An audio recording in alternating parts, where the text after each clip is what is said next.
என்ன இருந்தாலும் tiger tiger தான். இந்த மொத்த இந்தியாலையும் அவனை மிஞ்ச யாருமே கிடையாது. அவர்கள் பேசிக் கொண்டிருந்ததை கவனித்த ஷிவானி சர்வாவிடம், இப்பெல்லாம் எங்க பார்த்தாலும் டைகரை பத்தி தான் பேசிட்டு இருக்காங்க. இத பத்தி நீ என்ன நினைக்கிற சர்வா? ஆனால் சர்வா ஷிவானி பேசிக் கொண்டிருந்ததை கவனிக்காமல் தன் எதிரிகள் யாரும் இங்கு சுற்றி கொண்டிருக்கிறார்களா என பார்த்து கொண்டிருந்தான். சர்வா, சர்வா, என்னாச்சு? நீ ஏன் ஃப்ரெண்டு கிட்ட போய் சொல்லிட்டு இருக்கியா? எந்த ஃப்ரெண்டு கிட்ட? வேதிகா. சச்சே, என்ன பேசிட்டு இருக்க நீ? நான் எதுக்காக வேதிகா கிட்ட போய் சொல்ல போறேன்? வந்ததுல இருந்து நீ தேவையில்லாத கேள்வியை கேட்டு ஏன் என்ன நோண்டிக்கிட்டே இருக்க? ஓகே, இப்போ நான் கிளம்பணும். எனக்கு ஒரு முக்கியமான வேலை இருக்கு. சீக்கிரம் வரலனா வேதிகா கோச்சுப்பா. யூ நோ வாட், அவ என் மேல அவ்வளவு பொசசிவா இருக்கா. சோ நான் கிளம்புறேன். உன் மேல வேதிகா பொசசிவா இருக்காளா? நான் என்ன லூசா நீங்க சொல்றதெல்லாம் நம்புறதுக்கு? அவளுக்கு உங்களை பார்த்தாலே பிடிக்காது. நீங்க என்ன பண்ணாலும் எங்க இருந்தாலும் அவ கண்டுக்கவே போறதில்ல. இதுல நீங்க லேட்டா வர்றதுக்கு அவ கோபப்பட போறாளா? அதெல்லாம் கப்பல்ஸ்குள்ள 1000 இருக்கும். எல்லாத்தையும் உங்ககிட்ட ஷேர் பண்ண முடியாது. இப்ப நான் உடனே கிளம்பி ஆகணும். வா, உன்னையும் டிராப் பண்ணிடுறேன் என்று சொன்ன சர்வா ஷிவானியை அழைத்துக் கொண்டு ஹோட்டலை விட்டு வெளியேறினான். அதே சமயம் ஜானியை அழைத்துக் கொண்டு அவன் நண்பர்கள் வெளியேறுவதையும் பார்த்தான். ஷிவானி சென்ற பின்பு ஜானி மற்றும் அவன் நண்பர்கள் சென்ற திசைக்கு சென்றான். அங்கு ஜானியை அடிப்பதற்காக அவனை சுற்றி ஆட்கள் நின்றிருந்தனர். என்ன விடுங்க, வலிக்குது, விடுங்க அம்மா. வலி தாங்க முடியாமல் என்ன விடுங்க, பிளீஸ் அடிக்காதீங்க என்று கத்திக் கொண்டிருந்தான் ஜானி. இவனை இங்க வச்சு அடிப்பாங்கன்னு நினைச்சு என்று மனதில் நினைத்த சர்வா வேகமாக அவர்களிடம் சென்றான். கூட்டத்தில் இருந்த ஒருவன் அதை பார்த்து, ஏய், யாரா நீ? இங்கெல்லாம் வரக்கூடாது, கிளம்பு. கிளம்பலன்னா என்னடா பண்ண? முதல்ல அவனை அடிக்கிறத நிறுத்துங்கடா. தோடா காப்பாத்த வந்துட்டாரு ஹீரோ. ஏய், எனக்கு இப்ப 2 கொலை பண்றதுக்கெல்லாம் மூடு இல்ல. ஒழுங்கா அங்கிருந்து போயிடு, இல்ல என்கிட்ட அடி வாங்கிய செத்துருவ. ஓ, இது வேறையா? பரவாயில்ல, உனக்கு மூடு வர வரைக்கும் நான் வெயிட் பண்றேன் என்று கெத்தாக சர்வா நிற்க அந்த மொத்த கூட்டமும் அவனை கொலை வெறியோடு பார்த்தது. அந்த கூட்டத்திற்கு லீடர் போல இருந்த கருப்பு சட்டைக்காரன், டேய், மனசுல என்ன பெரிய ஹீரோன்னு நினைப்பா? கெத்தா நடந்து வந்து சீன் போட்டா நாங்க பயந்துடணுமா? நான் காண்டாகிறதுக்குள்ள போயிடு, இல்ல இவனோட சேர்த்து உனக்கும் சமாதி கட்டிடுவேன். அதையெல்லாம் கண்டுகொள்ளாத சர்வா மொத்தம் எத்தனை பேர் இருக்கிறார்கள் என்று கவுண்ட் செய்துவிட்டு அடி வாங்கி கிடக்கும் ஜானி பக்கம் திரும்பினான். பின் கூட்டத்தில் இருந்தவர்களை பார்த்து, நீ என்ன பண்ற? மாச்சூரிக்கு போன் பண்ணி ஒரு 10 பாடி வந்துட்டு இருக்கு, உடனே ஸ்ட்ரெச்சர் மற்ற ஏற்பாடெல்லாம் பண்ணுங்கன்னு சொல்லு. நம்ம கொஞ்ச நேரத்துல இங்கிருந்து போயிடலாம் என்று அவன் சொல்லவும் கூட்டத்தின் தலைவன் சர்வாவை பார்த்து சிரிக்க, சிறிதும் பயமில்லாமல் கெத்தாக சர்வா நிற்க அந்த மொத்த கூட்டமும் அவனை அடிக்க பாய்ந்தது. அடுத்த நொடியிலிருந்து சர்வாவின் அதகலம் ஆரம்பித்தது. தன்னை அடிக்க வந்த ஒருவனை அருகில் இருந்த சுவற்றில் விசிறி அடித்து அவன் மண்டையை உடைத்தான். இன்னொருவன் வயிற்றிலேயே எட்டி உதைக்க வலி தாங்க முடியாமல் கீழே விழுந்தான் அவன். அடுத்து வந்தவன் கையை வளைத்து பிடித்து முறித்து இருக்க எலும்பு நொறுங்கும் சத்தம் நன்றாகவே வெளியில் கேட்டது. அடுத்தடுத்து தன்னை அடிக்க வந்தவர்களையும் இதே போல அட்டாக் செய்தான் சர்வா. சில நிமிடங்களில் அந்த இடமே மொத்தமாக ரத்த கலரியாக மாறியிருந்தது. எப்படியும் இன்று இவர்களிடம் அடி வாங்கி சாக போகிறோம் என்ற அளவிற்கு பயத்தில் இருந்த ஜானி நடப்பதை நம்ப முடியாமல் பெரிய அளவில் ஷாக்காகி இருந்தான். இப்போது அவன் கண்களுக்கு தன்னை காப்பாற்ற வந்தவன் கடவுளாகத்தான் தெரிந்தான். அனைத்து ரவுடிகளையும் வீழ்த்திவிட்டு கையை உதறியபடி நடந்து வந்த சர்வாவை வாய் பிளந்து ஆச்சரியமாக பார்த்துக் கொண்டிருந்தான் ஜானி. அவன் கை கால்கள் முகம் என்று அனைத்து இடங்களிலும் அடி பலமாகவே விழுந்திருக்க அவனால் பேசக்கூட முடியவில்லை. என்னை காப்பாத்தினதுக்கு ரொம்ப தேங்க்ஸ். யார் நீங்க? உங்க பேர் என்ன? ஆம்புலன்ஸுக்கு போன் பண்ணிருக்க, இன்னும் கொஞ்ச நேரத்துல வந்துடும். உன் ஃப்ரெண்ட்ஸையும் ஹாஸ்பிட்டலுக்கு கூட்டிட்டு போ. சார், நீங்க யாருன்னு சொல்லவே இல்லையே. நான் தான் டைகர். தான் காண்பது கனவா இல்லை உண்மையா என்று கூட ஜானிக்கு புரியவில்லை. சர்வா முகத்தில் கர்ச்சீப் கட்டியிருந்ததால் அவன் முகத்தை முழுவதுமாக ஜானியால் பார்க்க முடியவில்லை. அதிர்ச்சியில் இருந்து மேல முடியாமல் ஜானி மேலும் எதுவும் பேசும் முன் சர்வா அங்கிருந்து கிளம்பியிருந்தார். ரவுடிகளோடு சண்டை போட்ட அவனுக்கும் சில அடிகள் விழுந்திருக்க கை கால் எல்லாம் நன்றாகவே வலித்தது. அந்த வலியுடனே வேதிகாவின் வீட்டிற்கு வந்து சேர்ந்தான். வேதிகாவின் மொத்த குடும்பமும் எதையோ சீரியஸாக விவாதித்துக் கொண்டிருந்தார்கள். எனக்கு என்ன பண்றதுன்னு ஒண்ணுமே புரியல. நாம எப்படியாவது அந்த விக்ரம் கிட்ட இத பத்தி பேசணும். இப்போதைக்கு அவரால் மட்டும்தான் நமக்கு ஹெல்ப் பண்ண முடியும் என்று குணசேகரன் சொல்லிக் கொண்டிருக்க மொத்த குடும்பமும் அமைதியாக அவர் பேசுவதை கேட்டுக் கொண்டிருந்தனர். அனைவர் முகமும் சற்று சீரியஸாக தெரிந்தது. கூடவே ஏதோ பிரச்சனையில் இருக்கிறார்கள் என்பதையும் சர்வாவால் புரிந்து கொள்ள முடிந்தது. அது எப்படி பாசிபிள்? எனக்கு ஒன்னும் நம்பிக்கை இல்ல. இதுக்கு வேற எந்த வழியும் இல்லையா? அந்த விக்ரமனை மீட் பண்ணி பேச ஒரு வழியை கண்டுபிடிக்கணும். சரியா சொன்னீங்க. HNT கார்ப்பரேஷன்ல இருந்து நமக்கு ஹெல்ப் கிடைக்காத வரைக்கும் நம்மளால இந்த பிரச்சனையை சரி பண்ணவே முடியாது. அம்மா, என்ன பேசிட்டு இருக்கீங்க? அப்படியெல்லாம் நமக்கு ஈஸியா யாரும் ஹெல்ப் பண்ணிட மாட்டாங்க. அதுவும் நீங்க சொல்ற இடம் யாரோட கட்டுப்பாட்டுல இருக்குன்னு தெரியுமா? டைகர் கட்டுப்பாட்டுல இருக்கு. கொஞ்ச நாளாவே டைகர் திரும்பி வந்துட்டதா வேற ஒரு ரூமர் போயிட்டு இருக்கு. அப்படியெல்லாம் ஈஸியா நம்மளால டைகரை மீட் பண்ணிட முடியாது. அதுவும் இல்லாம டைகரை யாருமே பார்த்ததில்லன்னு வேற பேசிக்கிறாங்க. அதனால வேற ஏதாவது ஆப்ஷனா தான் பார்க்கணும். வேற வழி தானே? ஏன் இல்லாம ஒரு வழி இருக்கு. நீ மட்டும் நான் சொல்ற மாதிரி கேட்டா போதும். நீ நம்ம பிசினஸ் பார்ட்னரா இருக்கிற பிரவீனை கல்யாணம் பண்ணிக்கோ. இந்த பிரச்சனையெல்லாம் ஈஸியா முடிஞ்சிடும். இந்த ஒண்ணுமில்லாத வெறும் பையில கல்யாணம் பண்ணிக்கிட்டு நீ என்ன பண்ண போற? நான் சொல்ற மாதிரி பண்ண, எல்லா பிரச்சனையும் முடிஞ்சிடும் என்று அம்பிகா சாதாரணமாக கூற மற்றவர்கள் தான் சற்று ஷாக் ஆகினர். குறிப்பாக இது அனைத்தையும் கேட்டுக்கொண்டிருந்த சர்வா அங்கு வந்ததை அவர்கள் இதுவரை கவனிக்கவில்லை. அவர்கள் முன்னால் வந்து நின்ற சர்வாவை பார்த்து அனைவரும் அதிர்ச்சி ஆயினர். எல்லாருக்கும் வணக்கம் என்று சொல்லிவிட்டு அங்கிருந்து வேக வேகமாக மாடிக்கு சென்றான். All good? Yes, all good. இது என்னோட விஐபி கார்டு. லஞ்ச் என்ஜாய் பண்ணு சர்வா தேங்க்யூ என்று சொல்லிவிட்டு வெளியே வந்த சர்வா கீழே இருந்த சிவானியிடம் போலாமா என்று கேட்டான். அவளும் தலையை அசைத்தபடி அவனை பின்தொடர்ந்தாள். எல்லாம் ஓகே தானே? ஓகே தான். நீங்க இவ்ளோ பெரிய இடத்துல ஒர்க் பண்றீங்கன்னு வேதிகா என்கிட்ட சொல்லவே இல்ல. நாம ஏதாச்சும் ஆர்டர் பண்ணுவோமா? எனக்கு ரொம்ப பசிக்குது. வெயிட்டர். சிவானியின் கேள்வியை அவாய்ட் செய்யும் விதமாக சர்வா பதிலளித்தான். என்கிட்ட இருந்து எதையாவது மறைக்கிறீங்களா? இல்ல நான் ஏதாவது தெரிஞ்சுக்க கூடாதுன்னு நினைக்கிறீங்களா சர்வா? அப்படிலாம் இல்ல. உங்ககிட்ட மறைக்கிறதுக்கு எனக்கு என்ன இருக்கு? 1 செகண்ட். 2 ஜூசஸ். அவர்கள் இருவரும் ஆர்டர் கொடுத்த பின்பு வெயிட்டர் நகர்ந்து போக சிவானி அப்பொழுதும் விடவில்லை. சரி சர்வா, நீங்க எங்க ஒர்க் பண்றீங்க? நான் இன்ஃப்ரா கிரீன் கம்பெனில ஒரு சின்ன பொசிஷன்ல தான் ஒர்க் பண்ணிட்டு இருக்கேன். அது விக்ரமன் சார் கம்பெனி தானே? என்று சிவானி கேட்டதும் சர்வா ஒரு நொடி ஆடி போனான். அப்பொழுது ஹலோ கார்ஜியஸ், இதை நான் சொல்லியே ஆகணும். நீ ரொம்ப அழகா இருக்க. உன்ன மாதிரி அழகான பொண்ணை மிஸ் பண்ணிட்டோமேன்னு பின்னாடி ஃபீல் பண்ண கூடாதுன்னு தான் நேரடியாக அப்ரோச் பண்றேன். என் கூட டேட்டுக்கு வரியா? கண்டிப்பா என்ஜாய் பண்ணுவேன். அந்த இளைஞரின் பேச்சு நார்மலாக இருந்தாலும் அவன் முகத்தில் இருந்த கள்ளத்தனம் சர்வாவுக்கும் சிவானிக்கும் புரிந்தது. உனக்கு கண்ணு தெரியலையா? அவங்க ஏன் கூட லஞ்சுக்கு வந்திருக்காங்க. ஓ அப்படியா? நீ இவங்களோட கார் டிரைவர்னு நினைச்ச. சரி ஓகே, நீ கிளம்பு. அவங்கள நான் பாத்துக்கிறேன். அமைதியா சொல்றப்பவே ஒழுங்கு மரியாதையா போயிடு, இல்ல வேற மாதிரி ஆயிடும். அந்த இளைஞன் சொன்னதை கேட்டு சர்வா மிகவும் அமைதி காத்தான். அடுத்து அந்த இளைஞன் என்ன செய்ய போகிறான் என சர்வா கவனித்துக் கொண்டிருந்தான். அப்பொழுது அந்த இளைஞன் சிவானியின் கையை பிடிக்கச் சென்றான். கார்ஜியஸ், உன்னை பார்த்தா நல்லா ஹை கிளாஸ் குடும்பத்துல இருந்து வந்த பொண்ணு மாதிரி இருக்க. எதுக்காக இந்த மாதிரி லோ கிளாஸ் பசங்களோடலாம் டேட் பண்ற? உனக்காக எத்தனை பேர் லைன்ல நிப்பாங்க தெரியுமா? இப்ப நீ போக போறியா இல்லையா? பேபி, என் கூட வா. உனக்கு எதுவும் ஆகாது, நான் பாத்துக்கிறேன். இவன் முகத்தெல்லாம் பார்த்தாலே தெரியல அப்பம் பேர் தெரியாத பக்கா லோ கிளாஸ்னு. யாரென்றே தெரியாத ஒருவன் எல்லாம் தன்னுடைய அப்பாவை பற்றி தப்பாக பேசுவது சர்வாவின் மண்டையை மேலும் மேலும் சூடாக்க அதிரடியாக எழுந்து அவன் கன்னத்தில் பளார் என்று அறைந்து விட்டான். சர்வா அடுத்தடுத்து கொடுத்த அடிகளில் அந்த இளைஞனின் மூக்கு உடைந்து ரத்தம் கொட்ட. என்ன சொன்ன? நான் அப்பா பேர் தெரியாம வளர்ந்தவனா? உங்க அப்பா இப்படிதான் மத்தவங்களை பத்தி கேவலமா பேச சொல்லி கொடுத்தானா? சொல்லுடா, இப்படிதான் சொல்லி கொடுத்தானா என்று கேட்டுவிட்டு மேலும் அடி வெளுத்துவிட அவ்வளவு நேரம் திமிராய் பேசிய அந்த இளைஞன் சர்வாவின் இந்த ஆக்ரோஷத்தில் நடுங்கி போய் நின்றான். பின்பு அங்கு வந்த மேனேஜர், ஹலோ சார், இது ஒன்றும் மீன் மார்க்கெட் இல்ல, பெரிய பெரிய ஆட்கள் வந்து போற இடம். மேனேஜர், இப்படிதான் உங்க ஹோட்டலுக்கு வர கெஸ்ட் எல்லாம் ட்ரீட் பண்ணுவீங்களா? பாருங்க சார், எப்படி அடிச்சிருக்கான்னு. என் முகத்தையே நாசமாக்கிட்டான். அந்த இளைஞனின் பேச்சால் மேனேஜர் சர்வாவை பார்த்து, எவ்வளவு தைரியம் தான் எங்க விஐபி கஸ்டமர் மேல கை வச்சிருப்பாரு. முதல்ல தேவையில்லாம எங்க டேபிளுக்கு வந்து என் கூட இருந்த பொண்ணு கிட்ட பிரச்சனை ஆரம்பிச்சது அவன் தான். அதோட என் அப்பாவை பத்தி தப்பா பேசினதும் அவன் தான். இதெல்லாம் உண்மையா? அவன் போய் சொல்றான் சார். இந்த சின்ன விஷயத்துக்கு இவ்வளவு பெரிய அடிதடி நடக்கணுமா? அதோட நீங்க எப்படி கை நீட்டி அடிக்கலாம்? மரியாதையா அவர்கிட்ட மன்னிப்பு கேளுங்க. முதல்ல அவனை என்கிட்ட மன்னிப்பு கேட்க சொல்லுங்க. நானும் கேட்கிறேன். டேய், என் ஃப்ரெண்டு கிட்ட மன்னிப்பு கேளுடா. நான் யாருன்னு உனக்கு தெரியாது. நீ மன்னிப்பு கேட்காட்டி இந்த இடத்துல இருந்து உயிரோட போக மாட்டேன்.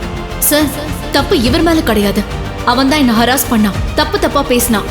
அதை என்னன்னு கேக்குறப்பதான் 2 பேருக்கும் சண்டை பெருசாயிடுச்சு.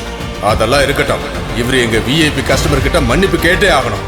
அப்பொழுது விக்ரம் கொடுத்த கார்டை சர்வா மேனேஜரிடம் காண்பித்து, இந்த கார்டை எனக்கு யார் கொடுத்தாங்கன்னு பார்த்துட்டு அதுக்கப்புறம் நான் மன்னிப்பு கேட்கணுமா வேண்டாமான்னு முடிவு பண்ணுங்க. மேனேஜர் சர்வா கையில் இருந்த கார்டை வாங்கி செக் பண்ண அதில் இருந்த பெயரை பார்த்ததும் அவர் முகம் பேய் அடித்தது போல மாறியது. அந்த கார்டில் விக்ரமனின் பெயர் இருப்பதால் சர்வா விக்ரமனுக்கு க்ளோஸான ஆள் என்று புரிந்து கொண்டவர் அந்த இளைஞனை முறைக்க, அதற்குள் சர்வா, முதல்ல உன் அம்மா கிட்ட போய் பொண்ணுங்களை எப்படி மதிக்கணும்னு கேட்டு கத்துக்கோ. சிவானி, வா போலாம். சர்வா சிவானியுடன் அங்கிருந்து காரில் கிளம்பினான். சிவானியோ ஒரே நாளில் சர்வேஸ்வரனின் பல்வேறு பரிணாமங்களை பார்த்த வியப்பில் இருக்க, அவள் மனதில் என்ன ஓடுகிறது என்று புரியாமல் சர்வா குழப்பமாயிருந்தான். நீ ஓகே தானே? ஓகே. சாரி, லஞ்சு கூட்டிட்டு வந்து என்னாலேயே பிரச்சனை ஆயிடுச்சு. வேணும்னா நம்ம இன்னொரு ஹோட்டலுக்கு போய் சாப்பிடலாமா? இன்னைக்கு நான் ஃப்ரீ தான். இதனால் சிவானியை இன்னொரு ஸ்டார் ஹோட்டலுக்கு அழைத்து வந்தான். அந்த ஹோட்டலின் பெயரை பார்த்ததுமே ஒரு நிமிடம் தயங்கி நின்றான். இந்த ஆடம்பரமான ஹோட்டல் ஆதிசேஷன் குரூப்புக்கு சொந்தமானது. சர்வாவின் குரூப்புக்கும் ஆதிசேஷன் குரூப்புக்கும் பெரிய பகை இருப்பது விக்ரமன் மூலமாக ரீசெண்டாக தெரிந்திருந்தாலும் அவனுக்கு ஆதிசேஷன் குறித்து பல விஷயங்களை தெரிந்து கொள்ள ஆர்வமாக இருந்தது. ஒரு பக்கம் அந்த ஹோட்டலுக்குள் செல்ல வேண்டாம், தேவையில்லாமல் பிரச்சனை வரும், உடன் சிவானியும் இருக்கிறாள் என்று அவன் மனம் எச்சரிக்கை செய்தாலும் ஒருவேளை ஆதிசேஷனை இங்கு மீட் பண்ண வாய்ப்பு கிடைத்தால் என்று யோசித்தவன் தைரியமாக சிவானியிடம் உள்ளே சென்று டேபிளில் அமர்ந்தான். இப்பவாது உங்களை பத்தி என்கிட்ட முழுசா சொல்வீங்களா மாட்டீங்களா? நானும் கேள்வி கேட்டுட்டே இருக்கேன், நீங்க அதை கவனிக்காத மாதிரி அவாய்ட் பண்ணிட்டே இருக்கீங்க. தன் நடவடிக்கையால் தான் சிவானி இப்படி கேள்வி கேட்கிறாள் என சர்வாவுக்கு புரிந்தது. என்னை பத்தி உனக்கு என்ன தெரியணும்? வேற எதை பத்தி? உங்களை பத்தி தான். என்னை பத்தி பெருசா சொல்லிக்க எதுவும் இல்லை என்று அவளோடு பேச்சுவார்த்தையை சர்வா மொத்தமாக கட் பண்ண அவன் கவனம் அவர்களுக்கு பக்கவாட்டில் இருந்தவர்களின் பேச்சில் திசை திரும்பியது. அங்கு ஒரு கேங் பார்ட்டி பண்ணி கொண்டிருந்தது. ஆதிசேஷன் தான் இன்னைய தேதிக்கு நம்பர் 1 டான். தமிழ்நாட்டுல மட்டும் இல்ல, மொத்த இந்தியாலையும் பெரிய அண்டர்வேர்ல்ட் லீடரா மாறிக்கிட்டு இருக்காரு. ஆமா, டைகர் பேர் எப்போ அண்டர்வேர்ல்ட்ல இருந்து மறைஞ்சு போச்சோ அவங்களோட மொத்த குரூப்பும் வீக்கா மாறிடுச்சு. டைகர் என்ற பெயரை கேட்டதுமே சர்வாவின் காதுகள் ஷார்ப்பானது. என்ன மறைக்கிறீங்க? சொல்லுங்க. நான் எதுவும் மறைக்கல. டைகர் காணாம போகல. டைகர் இப்பவும் உயிரோட தான் இருக்காராம். அவர் கண்டிப்பா திரும்பி வருவாரு. ஏ ஜானி, அமைதியா இருடா. இதுக்கு தான் அதிகமா குடிக்காதுன்னு சொன்னேன். இப்ப பாரு, பைத்திய மாதிரி என்னென்னவோ உளறிட்டு இருக்க. ஆதிசேஷன் ஹோட்டல்ல இருந்துகிட்டு டைகரை பத்தி பேசிட்டு இருக்காங்க. நான் உளறல, உண்மைதான் சொல்றேன். டைகரை எந்த காலத்திலயும் ஆதிசேஷன் கூட கம்பேர் பண்ணாதீங்க. Tiger is not a word, it's an emotion. he is a world class boss. எப்பவும் அவர் தான் எல்லாருக்கும் பாஸ். ஆனா அந்த ஆதிசேஷன் அவர் கால் தூசிக்கு கூட வர முடியாது. சீக்கிரமே டைகர் திரும்பி வர்றப்போ இங்க இருக்க எல்லாம் தலைகீழா மாறும். அப்ப நான் சொல்றது உண்மைன்னு உங்களுக்கு புரியும் என்றவன் முழு போதையில் கூற இதை கேட்டுக்கொண்டிருந்த சர்வாவின் பின்னந்தலை ஒரு நிமிடம் சிலிர்த்தது. அவனை எட்டி பார்த்தான். 20 வயதில் பணக்கார காலேஜ் ஸ்டூடெண்டாக இருந்த ஜானி இன்னொரு லார்ஜ் லிக்கரை உள்ளே தள்ளினான். அவன் பேச்சில் தெரிந்த உறுதி சர்வாவை ஈர்த்தது.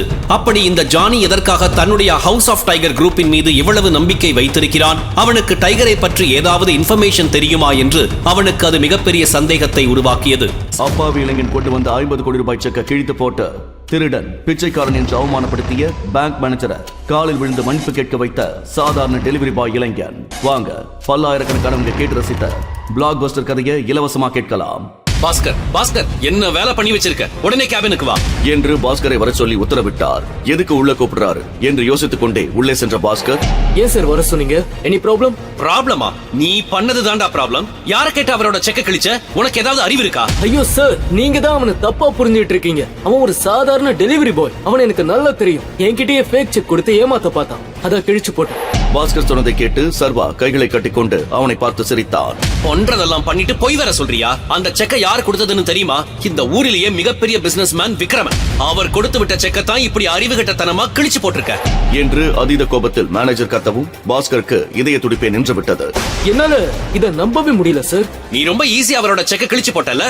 நீ இப்படி பண்ணின விஷயம் மட்டும் அவருக்கு தெரிஞ்சது, உன்னையும் நாரா கிழிச்சு தொங்க விட்டுருவாரு. சார் சாரி சார், நான் தெரியாம பண்ணிட்டேன். எப்படியாவது என்ன இதுல இருந்து காப்பாத்துங்க சார், எனக்கு பயமா இருக்கு. முட்டாள், முதல்ல போய் நீ கிழிச்சு போட்ட செக்க எடுத்துட்டு வா. அத டேப் போட்டு ஒட்டு.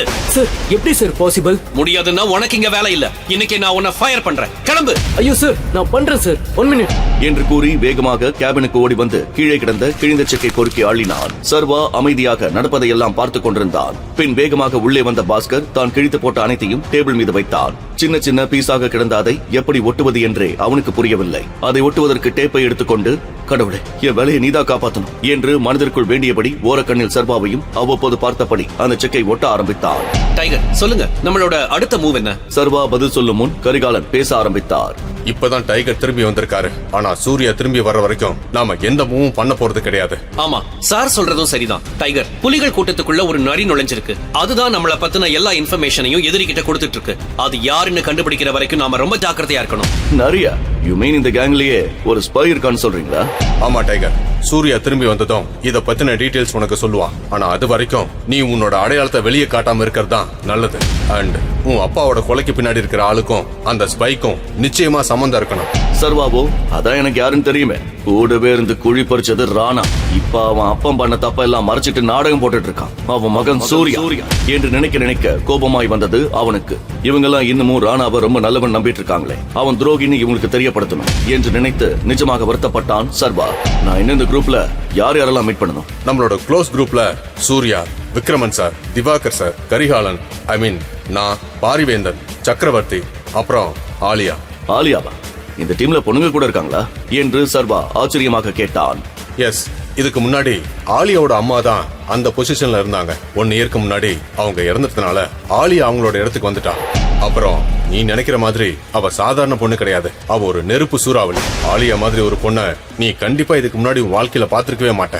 அறிவு, அழகு, ஆட்டிடியூடுன்னு இது 3 அவகிட்ட அதிகமாவே இருக்கும் என்று கரிகாலன் ஆலியாவை பற்றி பில்டப் கொடுத்து கொண்டே போக அந்த பெண்ணை பார்க்க வேண்டும் என்ற ஆவல் சர்வாவிற்கு அதிகமானது. சர்வாவின் முகத்தை வைத்தே அவனது ஆச்சரியத்தை புரிந்து கொண்ட கரிகாலன், பிடிவாதான் அவளோட பிறவி குணம். ஒரு விஷயத்துல அவ கமிட் ஆனா அதை முடிக்காம வெளியே வரமாட்டான்.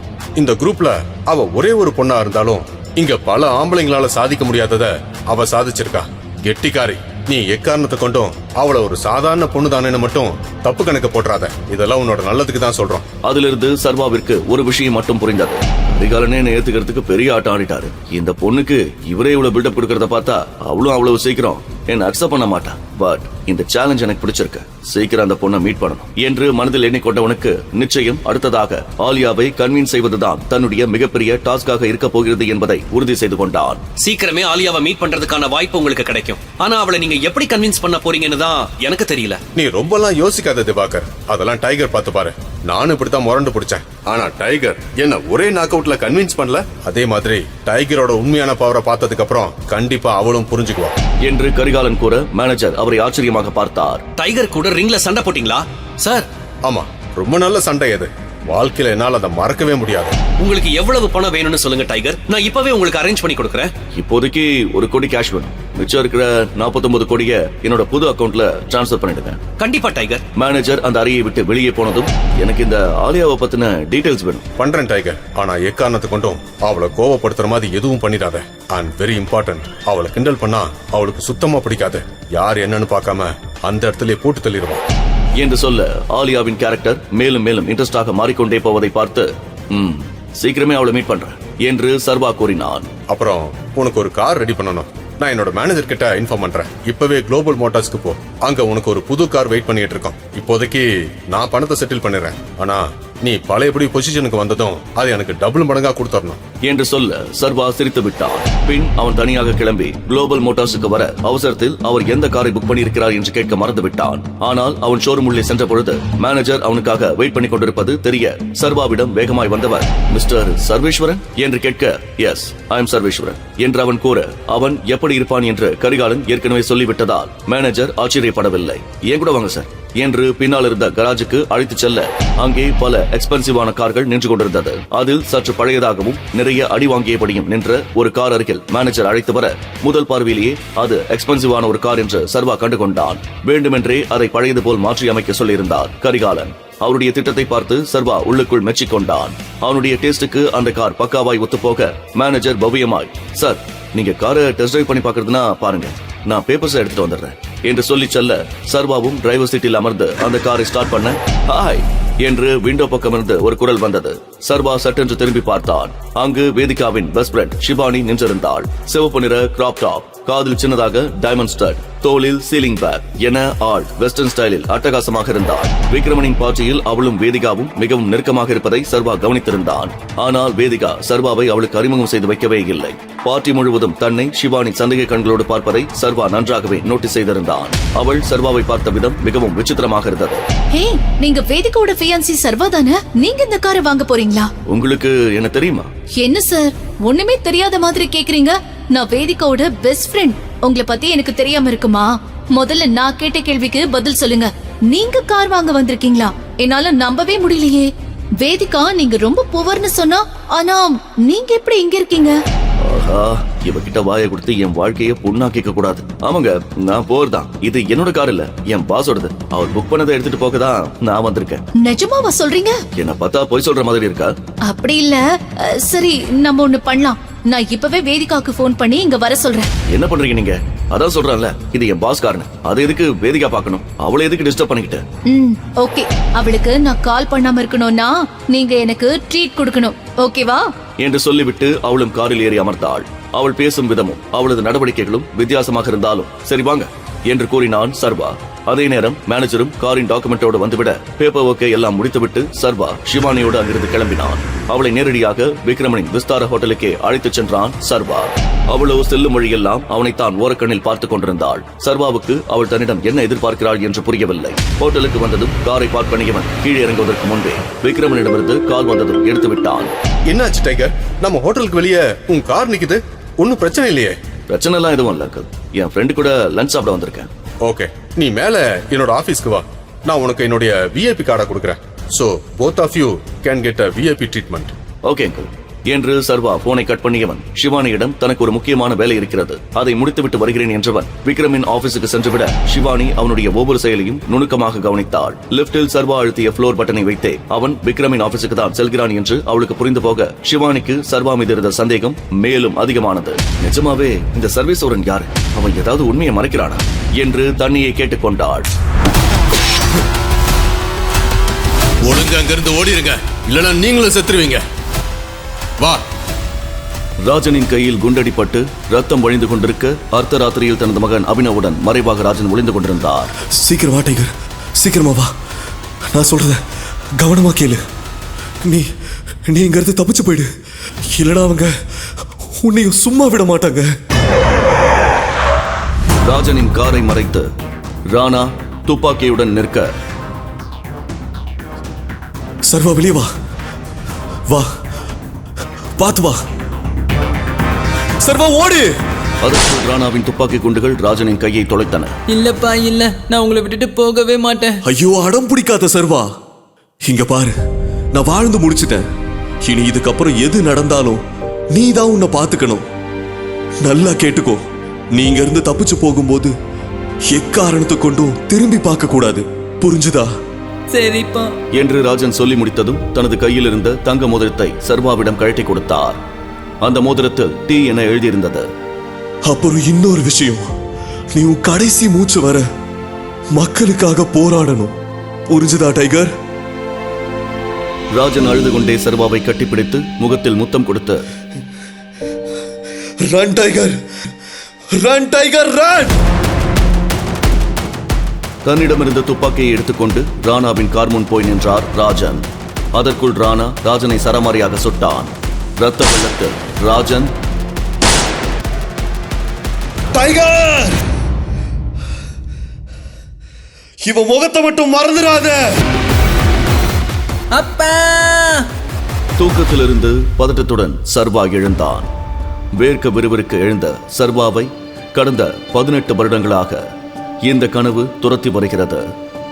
சர்வா மூச்சிறைக்க சாய்ந்து கொண்டு தனது கையிலிருந்து டி சிம்பிள் கொண்ட மோதிரத்தை நீண்ட நேரம் பார்த்து கொண்டிருந்த சர்வா வேலைக்கு கிளம்ப தயாரானான். 18 வயதிலிருந்தே தனது செலவுக்காக உழைக்க ஆரம்பித்தான். சோகமான அவனுடைய வாழ்க்கையில் அவனுக்கு இருந்த ஒரே ஆறுதல் அவனது காதலி வைஷ்ணவி. அவளை சந்திக்கும் போதெல்லாம் அவனுடைய சோக நினைவுகள் மறைந்து சந்தோஷமாக இருப்பான். இன்று வைஷ்ணவியின் பிறந்த நாள் என்பதால் அவளை சர்ப்ரைஸ் கேக்குடன் சந்திக்க ஆர்வமாக இருந்தான். அங்கிள், இந்த கேக் எவ்வளோ? 600 ரூபாப்பா. அப்போ இந்த பேஸ்ட்ரி? அது 60 ரூபா. ஒன்று கொடுங்க. சர்வா வைஷ்ணவிக்காக பெரிய வீடு கட்ட சேவிங் செய்து கொண்டிருந்தான். அதனால் பெரிதாக எந்த செலவும் செய்யாமல் ஒரே ஒரு பேஸ்ட்ரி பீஸ் மட்டும் வாங்கினான். தேங்க்யூ. தேங்க்யூ. சிறிது நேரம் கழித்து சர்வா வைஷ்ணவின் வீட்டுக்கு வந்தபோது அங்கு கலர்ஃபுல் லைட்ஸ், சாங்ஸ் என அந்த இடமே குதூகலமாக இருந்தது.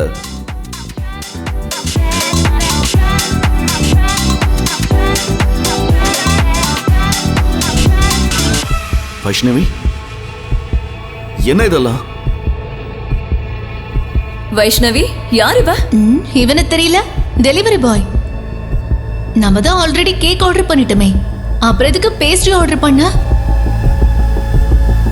ஓ, ஞாபகம் வந்துருச்சு. இவன் தானே நீ டேட்டிங் பண்ண டெலிவரி பாய்?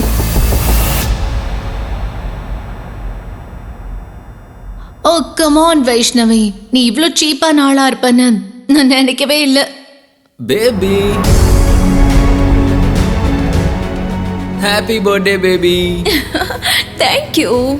சர்வாவுக்கு ஆகாஷை பற்றி முன்பே தெரியும். ஆகாஷ் கோடீஸ்வர வீட்டு பையன். வைஷ்ணவியுடன் எப்பொழுதும் இருப்பான். வைஷ்ணவியுடன் கொஞ்சி குழாவதை பார்த்து சர்வா மனதுக்குள் பொறுமினான். மேலும் ஆகாஷ் வைஷ்ணவிக்கு கொடுத்த பெரிய கிஃப்டை பார்த்து தனது கையில் இருந்த சிறிய பேஸ்ட்ரி பேக் துரும்புக்கு சமம் போல சர்வாவுக்கு தோன்றியது. தேங்க்யூ. என் லவ்வரை தொட்டு பேசுற அளவுக்கு எவ்வளவு தைரியம் உனக்கு? Stop it friends. உங்களுக்குலாம் என் தகுதி மேல டவுட்ஸ்ல? இப்ப சொல்றேன் என் தகுதி என்ன எப்படின்னு. நான் உன்னை பிரேக்கப் பண்றேன். வாட்? பின்ன அவளே பாவம் உன் கூட இருந்து மிஞ்சி போன பாஸ்டை தின்னுட்டே வாழ சொல்றியா? டேய் பொறம்போக்கு நாய, உனக்கு எவ்வளவு தைரியம்? நானே கை வைக்கிறேன்.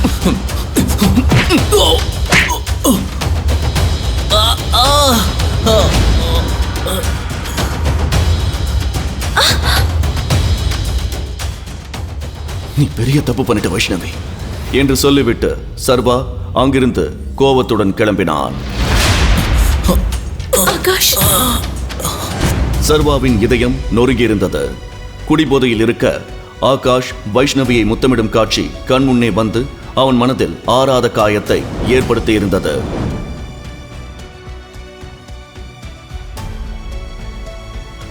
நீ பெரிய தப்பு பண்ணிட்ட வைஷ்ணவி, பெரிய தப்பு பண்ணிட்ட.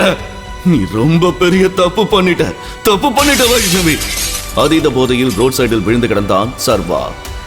இதற்கிடையில் தீரஜ் தனது காரில் கோபமாக எதையோ யோசித்துக் கொண்டு வந்து கொண்டிருந்தான். இதற்கு காரணம் அவனுக்கு இடையூறாக இருந்த அவனது தங்கை வேதிகா. அவர்களின் தாத்தாவும் ANM சாம்ராஜ்யத்தின் நிறுவனருமான அதியமானிடம் நற்பெயர் வாங்கவும் வேதிகாவை பழி தீர்க்கவும் தனது ஆட்களுடன் காரில் போய்க் கொண்டிருந்தான்.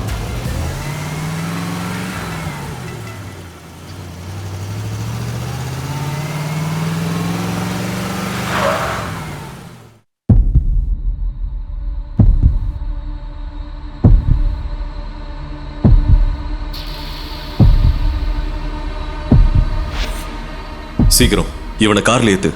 காலையில எந்திரிக்கிறதுக்குள்ள இவனை வேதிகா ரூம்ல போடலனா நமக்கு இன்னொரு சான்ஸ் கிடைக்காது. தூக்குங்க.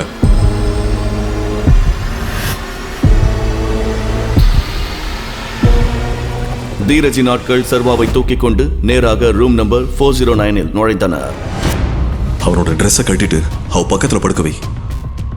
ட்ரெஸ்ஸை கட்டுங்க என்று தீரஜ் அவனது ஆட்களிடம் மெதுவாக பேச அந்த ரூமில் தீரஜின் சகோதரி வேதிகா ஏற்கனவே தூங்கிக் கொண்டிருந்தாள்.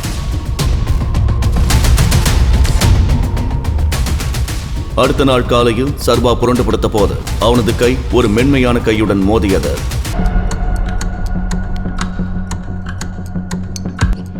யார் நீ?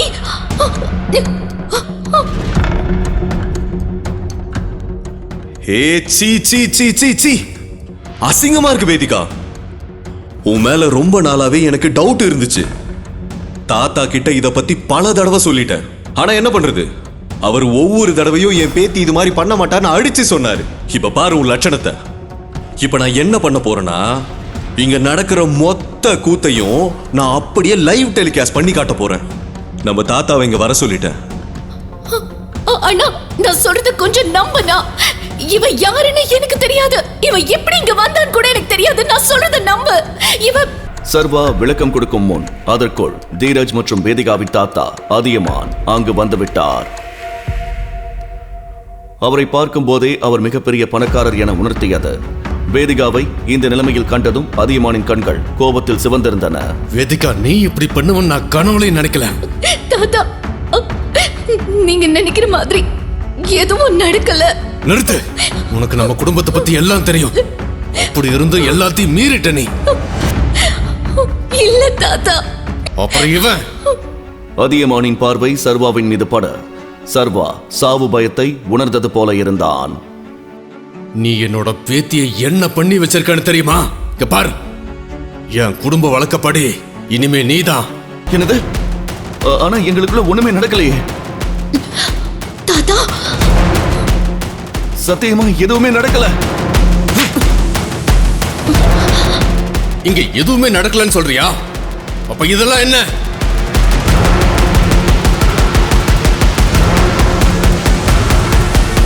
சர்வா அங்கு நடப்பதை புரிந்து கொள்வதற்கு முன் அதியமானின் ஆட்கள் சர்வாவை சரமாரியாக அடிக்கத் தொடங்கினர். வலியில் சர்வா கதறுவதை பார்த்து அதியமான் அடியாட்களை நிறுத்த சொன்னார். வேதிகா, இவனை ஹாஸ்பிட்டலுக்கு அனுப்ப. ஈவினிங் நடக்க இருக்கிற விக்ரமோட பார்ட்டிக்கு ரெடி ஆகட்டும். அப்புறம் இன்னொரு விஷயம், நான் சொல்றத நீ செய். இன்னைக்கு நடக்க போற விக்ரமோட பார்ட்டியில இவன் கண்டிப்பா உன் கூட இருந்தே ஆகணும்.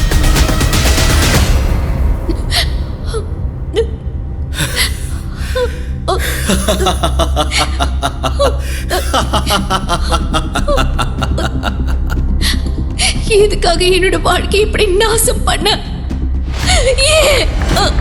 வேதிகாவின் இந்த கேள்விக்கு சர்வாவிடம் எந்த பதிலும் இல்லை. தனது வீட்டில் விக்ரமின் பார்ட்டிக்கு போவதற்காக கிளம்பிக் கொண்டிருந்த சர்வேஷ் அதியமான் பற்றி யோசித்துக் கொண்டிருந்தான். குறைந்தபட்சம் அவர் வேதிகா சொன்னதை காது கொடுத்து கேட்கக்கூட இல்லை. அவராகவே கட்டாயப்படுத்தி அவர்களுக்கு திருமணம் செய்து வைத்து விட்டார். ஒரு கோடீஸ்வர வீட்டில் திடீர் மாப்பிளையானதோ அல்லது பேரழகியான பணக்கார வீட்டு பெண் வேதிகா அவனுக்கு மனைவியானதோ அவனை பெரிதாக பாதிக்கவில்லை. சிறு வயது முதலே அவன் வாழ்க்கையில் சந்தித்த எதிர்பாராத சம்பவங்கள் கூட அவனது இந்த மனநிலைக்கு காரணமாக இருக்கலாம்.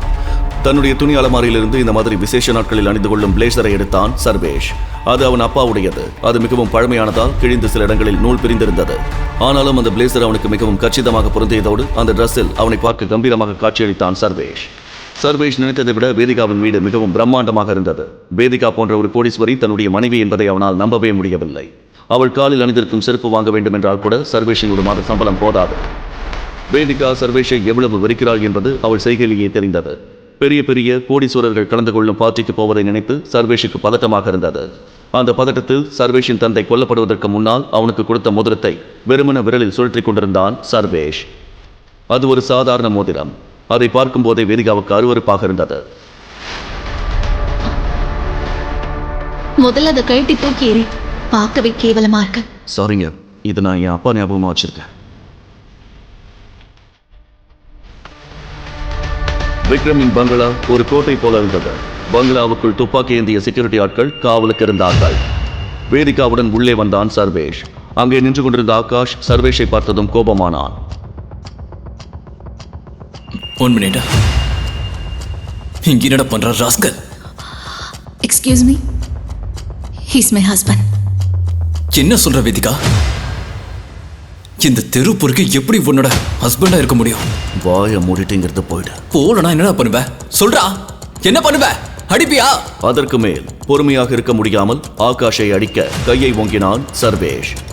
அதை பார்த்த விக்ரம் கோபமாக குரல் கொடுக்கிறார். என்ன நடக்குதுங்க?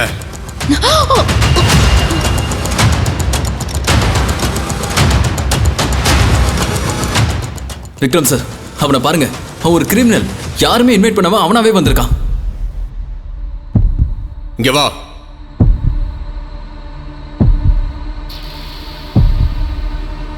யார் நீ? எதுக்காக இங்க வந்திருக்க? ஆக்சுவலி இவர் என்னோட ஹஸ்பண்ட். ஆனால் வேதிகா சொன்னதை அவர் நம்பவில்லை. உன்னை இங்க யாரும் இன்வைட் பண்ணவே இல்லை. நான் போலீஸை கூப்பிடுறதுக்கு முன்னாடி நீயா இங்கிருந்து வெளியில போயிடு. Thank you Vikram sir. வேதிகா, நீயும் இந்த பிச்சைக்காரங்கிட்ட இருந்து ஒதுங்கியே இரு. நில்லு. சர்வேஷை நிற்க சொன்ன விக்ரம் அவன் அருகே சென்று அவன் கையில் இருந்த மோதிரத்தை பார்க்கிறார். நான் உங்ககிட்ட ஒரு முக்கியமான விஷயம் பேசணும். என் கூட வா. என்கிட்டயா? ப்ளீஸ். விக்ரம் சர்வேஷின் கையை பிடித்துக்கொண்டு அவனை உள்ளே அழைத்து செல்கிறார். அங்கே நின்று கொண்டிருந்த வேதிகா, தேஜ், ஆகாஷ் மற்றும் அங்கே வந்திருந்த எல்லோருமே அங்கே நடந்ததை ஆச்சரியமாக பார்க்கிறார்கள். யாருக்கும் எதுவும் புரியவில்லை.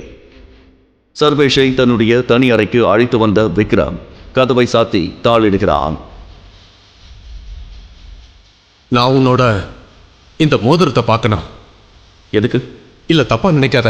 நான் அதை சும்மா பார்க்கறதுக்காக தான் கேட்கிறேன். பார்த்துட்டு கொடுத்துருவேன், ப்ளீஸ். சர்வேஷ் மோதிரத்தை கழட்டி கொடுக்க அதை வாங்கி பார்த்த விக்ரம் அதிர்ச்சி அடைகிறார். சந்தேகத்துடன் மீண்டும் மீண்டும் பார்த்த விக்ரமுக்கு அது யாருடையது என்பது புரிந்துவிட்டது. டைகர். அடுத்த நொடி சர்வேஷ் முன்னால் மண்டியிட்டார் விக்ரம். டைகர். விக்ரம் தன்னை டைகர் என்று அழைத்தது சர்வேஷுக்கு ஆச்சரியமாக இருந்தது. சர்வேஷின் தந்தை கொலை செய்யப்படுவதற்கு முன்னால் அவர் சொன்ன கடைசி வார்த்தைகள் அவனுக்கு நினைவு வந்தது. Run tiger, run tiger run! சர்வேஷுக்கு ஆச்சரியமாக இருந்தது. தன் தந்தை தன்னை செல்லமாக அழைக்கும் பெயர் விக்ரமுக்கு எப்படி தெரிந்தது? அவனால் நம்ப முடியவில்லை. எப்படியோ உங்களை நான் கண்டுபிடிச்சிட்டேன் டைகர். என்ன தேடுனீங்களா? ஆமா, 18 வருஷமா தேடி ஒரு வழியை உங்களை கண்டுபிடிச்சிட்டேன். நீங்க தான் டைகர். எங்களோட கோடிக்கணக்கான பிசினஸ் சாம்ராஜ்யத்துக்கு நீங்க தான் வாரிசு. நான் தான் உங்க அப்பாவோட ஃப்ரெண்ட் விக்ரம். நான் உங்க அப்பா அப்புறம் ராணா 3 பேர் சேர்ந்து ஆரம்பிச்சதா ஹவுஸ் ஆஃப் டைகர். அங்க பாருங்க. விக்ரம் காட்டிய திசையில் சுவரில் ஒரு போட்டோ தொங்கிக் கொண்டிருந்தது. அதில் அவன் அப்பா, விக்ரம் மற்றும் ராணா மூவரும் இருந்தார்கள். ராணாவை பார்த்த சர்வேஷ் அதிர்ச்சி அடைந்தான். அவன் ஒவ்வொரு நாளும் காணும் அந்த கொடூரமான கனவு அவன் நினைவுக்கு வந்தது. சர்வேஷின் தந்தை ராஜனை கொன்று சர்வேஷை அனாதையாக்கியவன் அவன்தான். இரக்கமில்லாத அந்த இரவை அவனால் இன்னும் மறக்க முடியவில்லை. அப்பாவின் போட்டோவை தொட்டு பார்க்கிறான் சர்வேஷ். போட்டோவில் அப்பாவின் பக்கத்தில் நிற்கும் ராணா தன் கொலைகார கண்ணால் முறைப்பது போல இருந்தது. அப்போது அவன் பக்கத்தில் வந்தான் விக்ரம். என்ன டைகர், ஏன் அப்படி பாக்குறீங்க? ஒன்றும் இல்லை, அது வந்து அப்பா நினைவு வந்துடுச்சு. அப்பா எப்படி? எதிரிங்க தான் காரணம். வெளியிலிருந்து பார்க்குறப்ப நம்ம கம்பெனி ஒரு நார்மலான பிஸ்னஸ் கம்பெனி மாதிரி தெரியும். ஆனால் அண்டர் வேர்ல்டில் இதுக்கு இன்னொரு முகம் இருக்கு. House of tigers. நம்ம நாட்டில் இருக்க அரசியல்வாதிங்க, செலிபிரிட்டிஸ், பெரிய பெரிய பணக்காரங்கெல்லாம் நம்ம கம்பெனி பேரை கேட்டாலே பயந்து நடுங்குவாங்க. உங்கள் அப்பா ராஜன் வச்சதுதான் சட்டம். அதை யாராலும் மீற முடியாது. ஆனால் உங்கள் அப்பா ரொம்ப நல்லவர். சட்டத்துக்கு புறமா சில வேலைகளை செஞ்சாலும் அது எல்லாமே கஷ்டப்படுற மக்களுக்காக தான். ஆனால் என்னாச்சுன்னா, அவர் இறந்ததுக்கு அப்புறம் அது வரைக்கும் இருந்த எல்லா விஷயங்களும் அப்படியே தலைகீழா மாறி போயிடுச்சு. எல்லாத்துக்கும் காரணமான ஆதிசேஷன் உங்களையும் கொள்ள வெயிட் பண்ணிக்கிட்டு இருக்கான். இப்ப நம்ம மாஃபியா கேங்கோட கண்ட்ரோல் ஃபுல்லா ராணாவோட மகன் சூர்யா கிட்ட தான் இருக்கு. இந்த கம்பெனியோட மொத்த கண்ட்ரோல் உங்க கையில தான். இனிமே நீங்க தான் பாஸ். உங்க அப்பா கூட வேலை பார்த்த மாதிரியே உங்களுக்காகவும் வேலை பார்க்கறது எனக்கு ரொம்ப சந்தோஷம் டைகர் என்று உணர்ச்சி வேகத்தில் விக்ரமன் அவனை கட்டி அணைத்துக் கொள்ள சர்வாவின் உலகம் ஒரே நாளில் தலைகீழாய் மாறியிருந்தது. போட்டோவில் சிரித்தபடி இருந்த தன் அப்பாவையே பார்த்தபடி கண்கலங்கி நின்றான் சர்வா. பிசினஸ் பார்ட்னர் என்ற பெயரில் கூடவே இருந்து தன் அப்பாவை கொன்ற ராணாவின் முகத்தை பார்த்த சர்வாவின் ரத்தம் கொதித்தது. அப்போது மட்டும் ராணா அவன் கையில் சிக்கியிருந்தான். அவனை கொன்று பழி தீர்த்து கொண்டிருப்பான். சிரமப்பட்டு அப்போதைக்கு தன்னை கண்ட்ரோல் செய்து கொண்டான் சர்வேஷ்.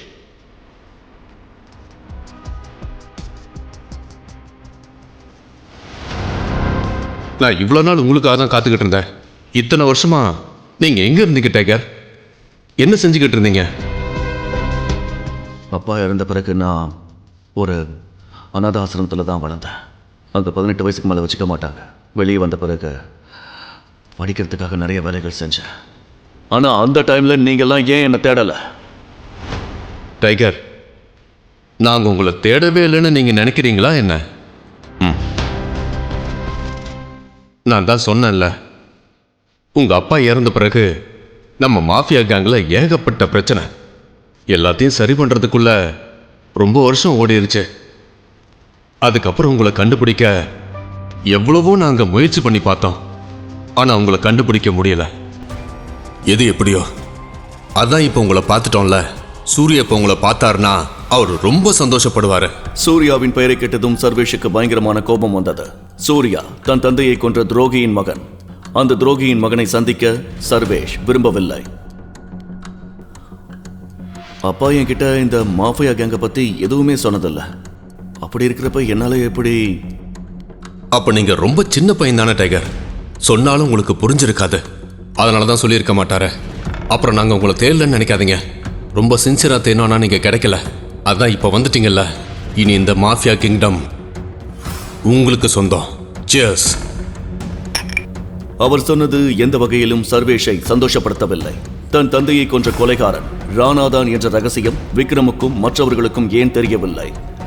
ஒரு துரோகியின் மகன் தன்னுடைய சிம்மாசனத்தில் எப்படி அமர்ந்திருக்கிறான் என்ற கேள்விகள் அவன் மனதை அரித்துக் கொண்டிருந்தது. இவை எல்லாவற்றையும் சரி செய்தே தீர்வது என்று உறுதியாக முடிவு செய்தான் சர்வேஷ். அப்போது அவனிடம் வந்த விக்ரம் ஒரு செக்கை அவனிடம் நீட்டினார். இந்தாங்க, இப்போதைக்கு இருக்கட்டும். உங்க அப்பாவோட சாம்ராஜ்யம் கைக்கு கிடைக்கிற வரைக்கும் இது உங்களுக்கு உதவியா இருக்கும். சர்வேஷ் அந்த செக்கை வாங்கி பார்த்தான். அதிலிருந்த தொகை அவன் வாழ்க்கையில் நினைத்து கூட பார்க்காதது. 50 கோடி. ஆனால் சர்வேஷ் மனதில் எழுந்த எந்த கேள்விக்கும் அவனுக்கு பதில் கிடைக்கவில்லை. அப்புறம் ஒரு முக்கியமான விஷயம், உங்க அப்பாவோட சாம்ராஜ்யம் கிடைக்கிற வரைக்கும் நீங்க தான் டைகருங்கிற விஷயம் யாருக்கும் தெரியக்கூடாது. உங்க அப்பாவை கொலை செஞ்ச எதிரிங்களுக்கு நீங்க திரும்பி வந்தது இப்போதைக்கு தெரிய வேண்டாம், சரியா? சர்வேஷ் அவர் சொன்னது புரிந்தவனாக தலையசைத்தான். இருவரும் அந்த அறையை விட்டு வெளியே சென்றனர். சர்வாவும் விக்ரமனும் சென்ற அறையை வேதிகா கவலையுடன் பார்த்து கொண்டிருந்தாள். சர்வாவுக்கு உள்ளே என்ன நடக்கிறது, விக்ரமன் சர்வாவை ஏதாவது செய்து விடுவாரா என பயந்தபடியே அமர்ந்திருந்தாள் வேதிகா. இந்த சர்வாக்கு இன்னைக்கு உள்ள செம்ம மிதி விழுந்திருக்கும்னு நினைக்கிறேன். பார்க்கவே பாவமா இருக்கு. கல்யாணத்துக்கு அப்புறம் எதையுமே என்ஜாய் பண்ண முடியாம சாக போறான். இதை கேட்ட வேதிகா கடும் அதிர்ச்சி அடைந்தாள். ஒருவரை கொல்வதென்பது விக்ரமனுக்கு அல்வா சாப்பிடுவது போல என வேதிகாவிற்கு நன்றாகவே தெரியும். விக்ரமன் சார் இவனை மாதிரி லோக்கல் ஆளுங்களெல்லாம் சும்மாவே விட மாட்டாரு. இவனை காலி பண்ணிட்டு தான் மறு வேலை பார்ப்பாரு. கல்யாணம் பண்ணா வாழ்க்கையே காலின்னு சொல்லுவாங்கல்ல, இவ விஷயத்துல கரெக்டா இருக்கு. இதை கேட்ட வேதிகா கடும் கோபம் அடைந்தாள். ஒருவன் சாவின் விளிம்பில் நிற்கிறான் என்று தெரிந்தும் எப்படி இவர்களால் சிரிக்க முடிகிறது? ப்ளீஸ், ஒருத்தன் கஷ்டத்துல இருக்கும் போது அதை பார்த்து இப்படி எல்லாம் சந்தோஷப்படாதீங்க. சந்தோஷப்படாம என் மேல ஒருத்தன் கை வச்சா என்ன ஆகுன்னு மத்த எல்லாருக்குமே தெரியட்டும். ஆகாஷ், நாம தண்ணி அடிச்சிருக்கிறதுனால உளரக்கூடாது. வேதிகா சொல்றதும் கரெக்ட் தான். போதையிலையும் நாம கரெக்டா இருக்கணும். என் தாத்தா அடிக்கடி சொல்லுவாரு, செத்து போனவங்களை பத்தி தப்பா பேசக்கூடாதுன்னு.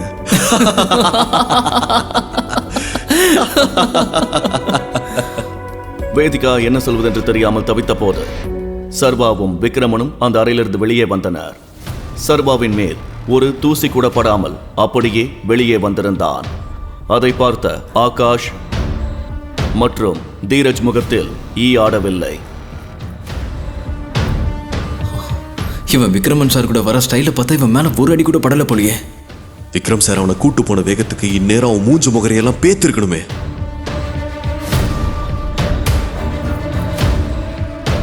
மை டியர் ஃப்ரெண்ட்ஸ், முக்கியமான ஒருத்தர் உங்க எல்லாத்துக்கும் நான் அறிமுகப்படுத்த விரும்புறேன். இவர் தான் சர்வா, என் பழைய டிரைவரோட பையன். இவர் எனக்கு ரொம்ப வேண்டப்பட்டவர். விக்ரமன் சர்வாவை எல்லோருக்கும் அறிமுகப்படுத்திய பின்பு ஆகாஷும் தீரஜும் ஒருவரை ஒருவர் நக்கலாக பார்த்து சிரித்துக் கொண்டனர். ஆனால் வேதிகாவிற்கோ இந்த செய்தி பெரும் அதிர்ச்சியாக இருந்தது. பார்ட்டி என்ஜாய் பண்ண ப்ளீஸ். சர்வாவை தனியாக விட்டுவிட்டு விக்ரமன் பார்ட்டிக்கு வந்திருந்தவர்களை கவனிக்க சென்றார். அதே சமயம் ஆகாஷும் தீரஜும் விக்ரமன் எதற்காக சர்வாவிற்கு இத்தனை முக்கியத்துவம் கொடுக்கிறார் என புரியாமல் முடித்தனர். சர்வா ஆகாஷ், தீரஜ் ஆகியோரின் வார்த்தைகளை ஒரு பொருட்டாகவே மதிக்கவில்லை. சிறு வயதில் இறந்து போன தன் தந்தையின் முகம் மட்டுமே அவனுக்கு நினைவுக்கு வந்தது. ராணா தன் தந்தையான ராஜனை துடிக்க துடிக்க சுட்டுக் கொன்றது அவன் நினைவில் மீண்டும் வந்து போனது. சர்வாவிற்கு ராணா தன்னை நோக்கி சுட்டதும் ஆனால் அதிர்ஷ்டவசமாக உயிர் பிழைத்ததும் நினைவுக்கு வந்தது.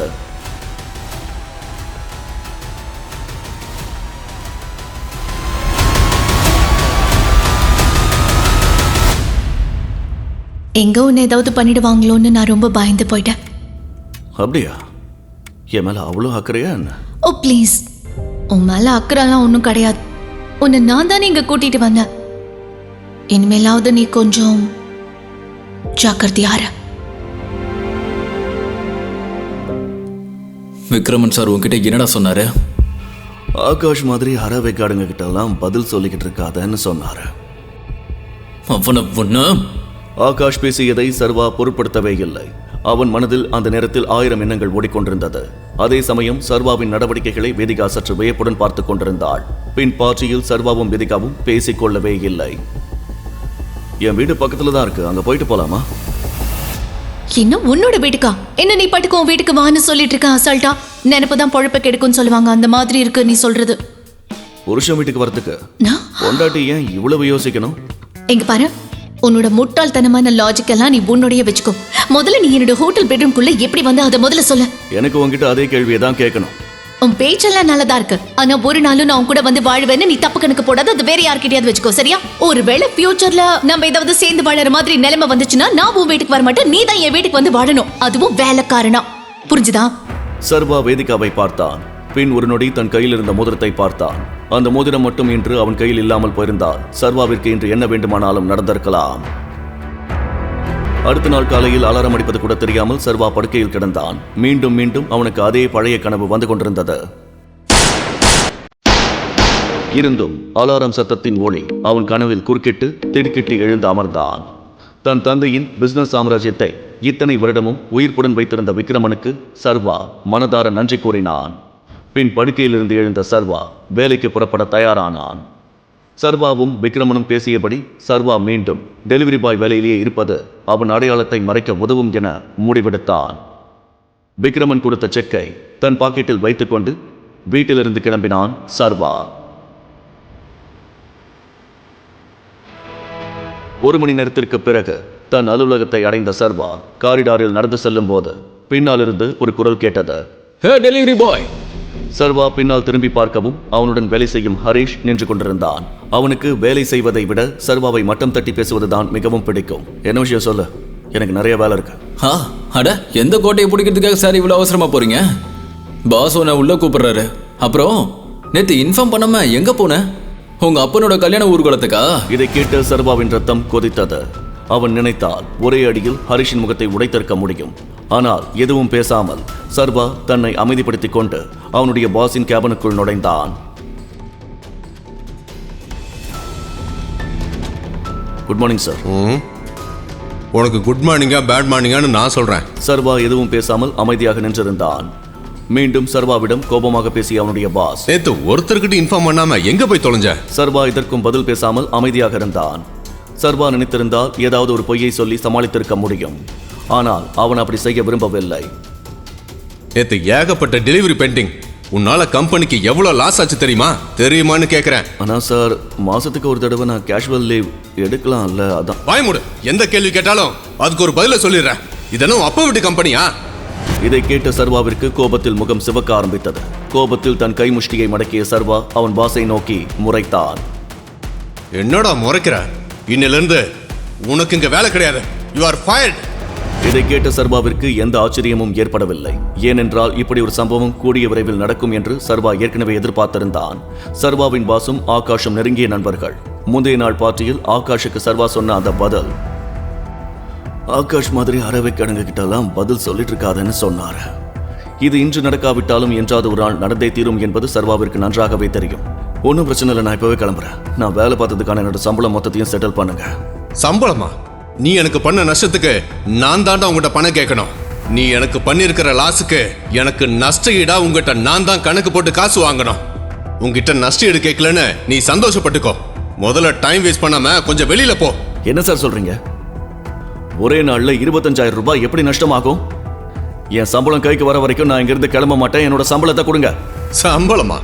இரு, உனக்கு இப்பவே கை நிறைய கொடுத்து அனுப்புறேன் என்று சொன்ன அவன் பாஸ் காலிங் பெல்லை அழுத்தவும் 4 பவுன்சர்கள் அந்த அறைக்குள் வேகமாக நுழைந்தனர். இவனை அடிச்சு வெளியில தூக்கி போடுங்க.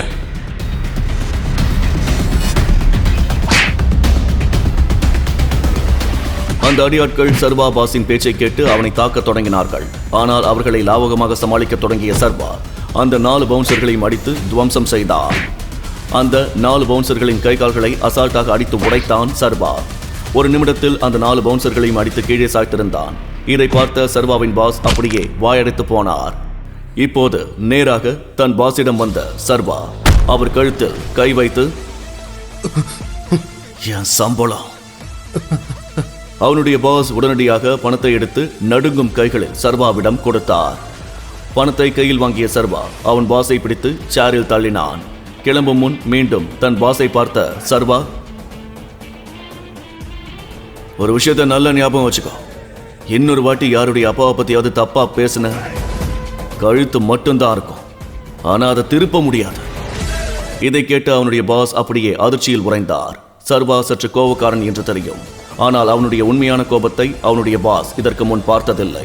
சர்வா அந்த அலுவலகத்திலிருந்து வெளியே வந்தான். அப்போது தெரியாத ஒரு எண்ணிலிருந்து அவனுக்கு அழைப்பு வந்தது.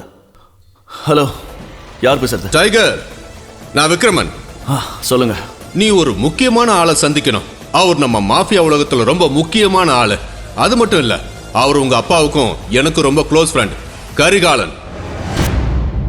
நம்மளோட டைகர் திரும்பி வந்துட்டாருன்னு அவருக்கு கண்டிப்பா தெரியணும். சோ இன்னைக்கு ஒன்னா டின்னர் சாப்பிடுவோம். ஹோட்டல் விஸ்தாரா. கண்டிப்பா வந்துரு. Okay, see you. Bye. விக்ரமின் வாயிலிருந்து கரிகாலன் என்ற பெயரை கேட்டதும் சர்வா சற்று நடுங்க தொடங்கினான். சர்வா ஏற்கனவே கேள்விப்பட்டிருந்தான். ஊரில் உள்ள சின்ன குழந்தைக்கு கூட கரிகாலன் யார் என்று தெரியும். பெரிய சக்தி வாய்ந்த மனிதர்கள் கூட கரிகாலனின் பெயரை கேட்டால் நடுங்குவார்கள். அதனால் சர்வாவிற்கும் அவரை சந்திக்க வேண்டும் என்று சொன்னவுடன் ஒரு பதற்றம் தொற்றிக்கொண்டது. கரிகாலன் சாரா? வெறும் கரிகாலன்னு சொன்னா போதும். நீங்க டைகர் பாஸ். காட்டுல இருக்கிற மத்த மிருகங்க தான் டைகரை பார்த்து பயப்படும். ஆனா டைகர் யாரையும் பார்த்து பயப்பட தேவையில்லை. ஈவினிங் மீட் பண்ணலாம். பாய். விக்ரமுடைய வாயிலிருந்து இதை கேட்டதும் சர்வாவின் தன்னம்பிக்கை அதிகமானது. இப்போது அவன் கூண்டை விட்டு வெளியே வந்து காட்டுக்குள்ளே நுழைந்த புலியைப் போல் உணர்ந்தான். தன்னுடைய பழைய ஆபீஸை விட்டு கிளம்பிய சர்வா வீட்டுக்கு வந்தான். கடைசியாக எப்போது தான் இவ்வளவு நிம்மதியாக தன்னுடைய ரூமில் இருந்தான் என்பது அவனுக்கு ஞாபகம் கூட இல்லை. அவன் மிகுந்த எதிர்பார்ப்புடன் கதவையே பார்த்து கொண்டிருந்தான்.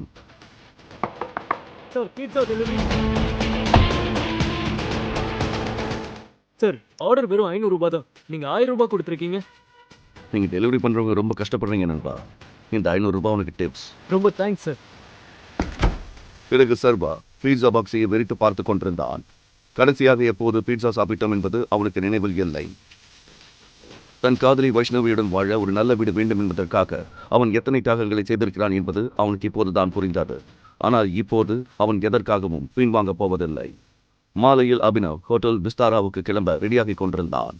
அவன் ஒரு கிரே கலர் சட்டையும் பிளாக் கலர் பேண்ட்டும் அணிந்திருந்தான். அவனிடம் இருப்பதிலேயே நல்ல உடை இது மட்டும்தான்.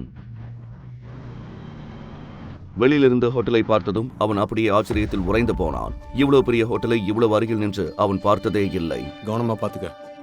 ஏய் நில்லு. எங்க போற? நான் உள்ள போறேன். என்ன பிரச்சனை? நீ உள்ள போகணுமா? உன்னை நான் உள்ள விட்டுருவேன்னு நினைச்சிட்டியா என்ன? நான் ஏன் உள்ள போகக்கூடாது? தன்னுடைய ஆடையை வைத்துதான் செக்யூரிட்டி ஹெட் அவனை எடை போடுகிறான் என்பதை சர்வா புரிந்து கொண்டான். இங்க பாரு, உன்ன மாதிரி ஆளுங்களே எனக்கு நல்லாவே தெரியும். தேவையில்லாம சீன் போடாம இங்க இருந்து கிளம்பு. உனக்கு என்ன எப்படி தெரியும்? நீ என் சொந்தக்காரனா? நான் உள்ள போறதுக்காக வந்திருக்கேன். அப்புறம் ஏன் நான் திரும்பி போகணும்? இது என்ன உன் அப்பா வீட்டு ஹோட்டல் நினைச்சியா? சொல்லு. இதை கேட்டதும் சர்வாவின் கோபம் உச்சத்தை அடைந்தது. ஆனால் அவன் கோபத்தில் எதையும் செய்து அங்கு இருப்பவர்களின் கவனத்தை ஈர்க்க விரும்பவில்லை. சர்வா சற்று பின்னால் நகர்ந்து விக்ரமுக்கு கால் செய்தான். ஹான் டைகர், எங்க இருக்க? நான் ஹோட்டல் என்ட்ரன்ஸ்ல இருக்கேன் விக்ரம். நம்ம டேபிள் நம்பர் என்ன? டேபிள் நம்பரா? ஏய், நான் தான் அந்த ஹோட்டலோட ஓனர். நான் ஏன் டேபிளை புக் பண்ணணும்? நீ உள்ள போய் சௌரியமா உட்காரு. நான் கிளம்பிட்டேன், சீக்கிரமா வந்துடுவேன். என்னால உள்ள போக முடியல. இங்க ஒரு செக்யூரிட்டி கார்டு நின்னுகிட்டு இருக்கான். அவன் என்ன மாதிரி ஆளுங்களை உள்ள விட மாட்டேன்னு சொல்றான். யார் அந்த இடியட்? நீ ஒண்ணு பண்ணு, நான் இன்னும் 10 நிமிஷத்துல அங்க வந்துடுவேன். நீ வெயிட் பண்ணு. அப்புறம் இந்த செக்யூரிட்டி கார்டு பண்ணதுக்கு நான் சாரி கேட்டுக்கிறேன். இட்ஸ் ஓகே, பரவாயில்ல. என்ன எல்லாரும் முன்னாடி சீன் போட்டு ஹீரோவாக ட்ரை பண்றியா? இங்க பாரு, நான் உன்னை உள்ள விட மாட்டேன்னு சொன்னா அந்த பிரைம் மினிஸ்டர் சொன்னாலும் உள்ள விட மாட்டேன். என்ன புரிஞ்சுதா? மரியாதை அங்கிருந்து கிளம்பு. ஏய், அங்க பாரு, இது உன் யூஸ்லெஸ் எக்ஸ். வா, அவனை வச்சு கொஞ்ச நேரம் ஃபன் பண்ணலாம்.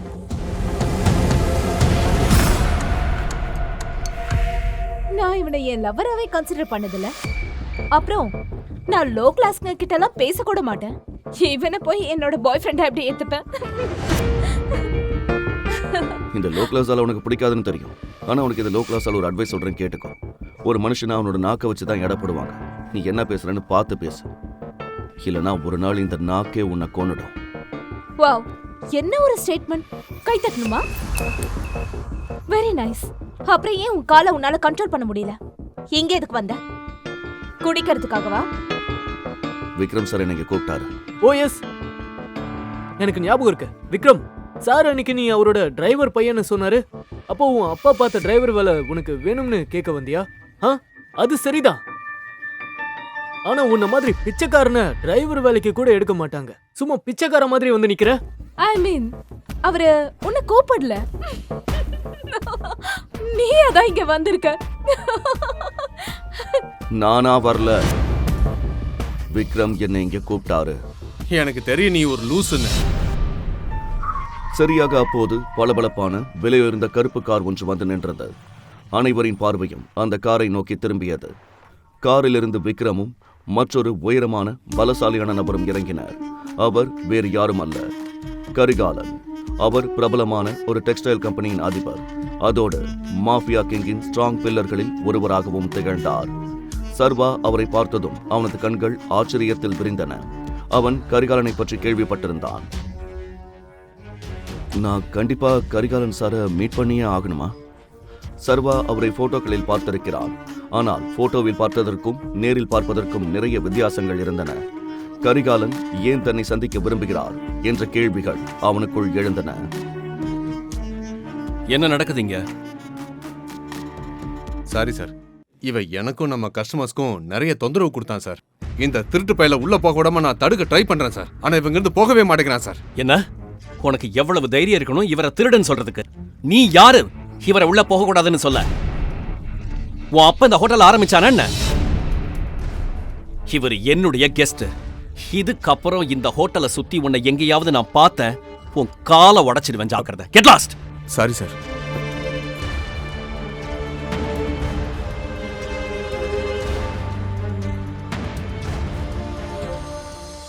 I'm sorry tiger. இந்த இடியட்டால ஒன்றும் ப்ராப்ளம் இல்லை. உண்மையை சொல்லணும்னா ஒரு லோ கிளாஸுக்கு இன்னொரு லோ கிளாஸ் எதிரியா மாறிட்டான். வாங்க போகலாம். விக்ரம் சர்வாவை உள்ளே அழைத்துச் செல்ல சைகை காட்டினார்.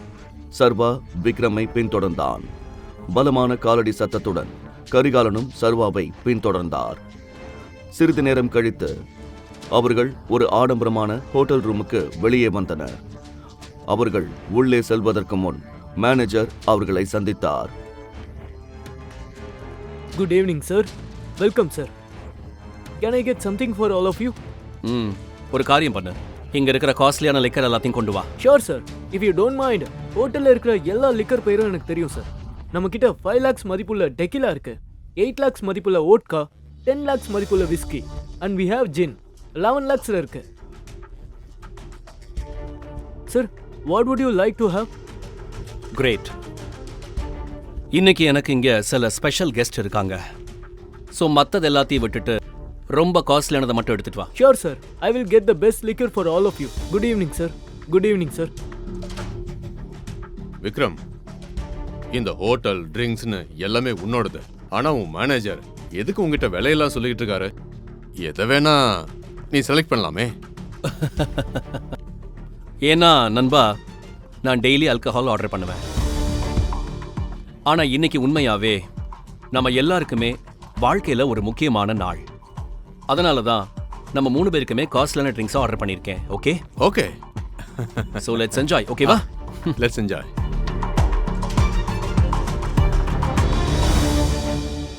இங்க நீங்க உங்க அடையாளத்தை மறைக்க தேவையில்லை. இந்த ரூம் பிரைவேட் ஆனது, ரொம்பவே பாதுகாப்பானது. உட்காருங்க. அது ஒரு ஆடம்பரமான அறை. மூவரும் அமர்ந்தனர். சர்வா அப்போது கரிகாலனை மிகவும் கவனமாக பார்த்து கொண்டிருந்தான். கரிகாலா, உனக்கு இன்னைக்கு ரொம்ப முக்கியமான இன்ஃபர்மேஷன் கொடுக்கறதுக்காகத்தான் இன்னைக்கு உன்னை இங்க நான் கூப்பிட்டேன். ராஜனோட பையன் டைகர் நமக்கு கிடைச்சிட்டான். ஆனா இவன் இப்போ அண்டர் கவர்ல இருக்கான். அதனால அவனை வெளியே உனக்கு அறிமுகப்படுத்த முடியல. Excuse me sir. Your snacks and drinks sir. ம்.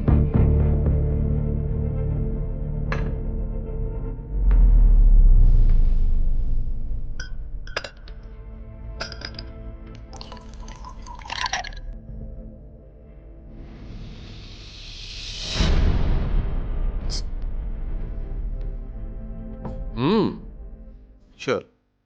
Cheers. Cheers.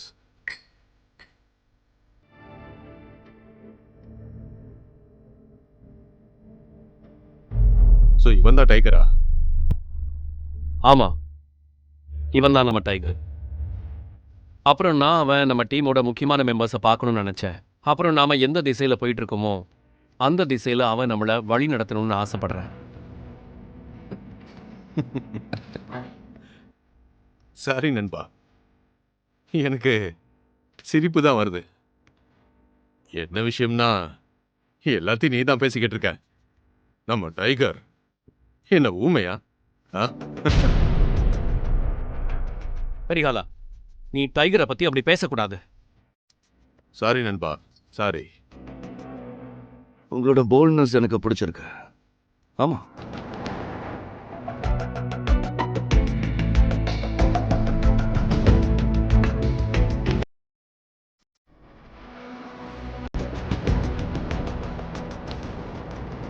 நீங்க முதலாளியா இருக்கலாம், ஆனா நீங்க யாரு முன்னாடி உட்கார்ந்துருக்கீங்கன்னு மறந்துடாதீங்க. நான் ஒரு டைகர். ஒரு டைகர் அமைதியாகவும் இருக்காது, சாஃப்டாகவும் பேசாது. ஒரு டைகர் ஸ்ட்ரைட் ஆக்ஷனில் தான் இறங்கும்.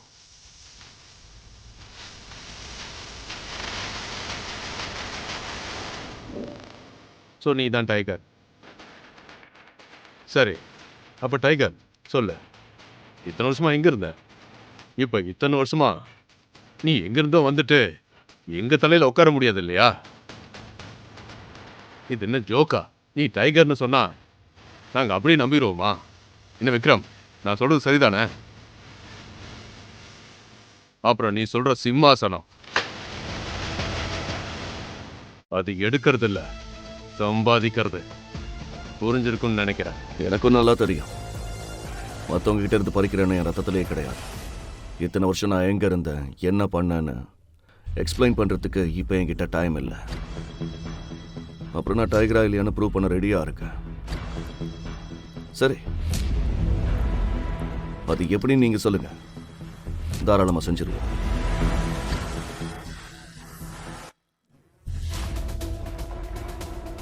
விக்ரம் புன்னகையுடன் சர்வாவை பார்த்தார். சர்வாவை பற்றி அவர் நினைத்ததை விட அவன் இன்னும் ஆபத்தானவன் என்று அவருக்கு புரிந்தது. ஆனால் கரிகாலனின் நெற்றியில் இருந்த சுருக்கம் மறையவில்லை. சர்வாவை அவ்வளவு சீக்கிரம் டைகராக ஏற்றுக்கொள்ள அவர் தயாராக இல்லை என்பது தெளிவாக தெரிந்தது. குழுவில் கரிகாலன் இத்தனை காலம் இருக்க விரும்பிய ஒரே காரணம் அவருடைய பிடிவாதம்தான். நாளை ஒரு குழந்தை தன் தலையில் உட்கார்ந்து தன்னை ஆளப்போகிறது என்பதை அவரால் ஜீரணிக்க முடியவில்லை. சும்மா விக்ரம் பாராட்டின மட்டும் போதாது நண்பா. உன்னை டைகர்னு நான் ஏத்துக்கல, நீ நிரூபிக்கணும். நீ கண்டிப்பா நிரூபிச்சே ஆகணும் நீ தான் டைகர்னு. அப்புறம் நான் உன் கூட சேலஞ்ச் பண்ணணும்னு நினைக்கிறேன். என்ன சொல்ற? Relax Vikram, relax. Let's fight.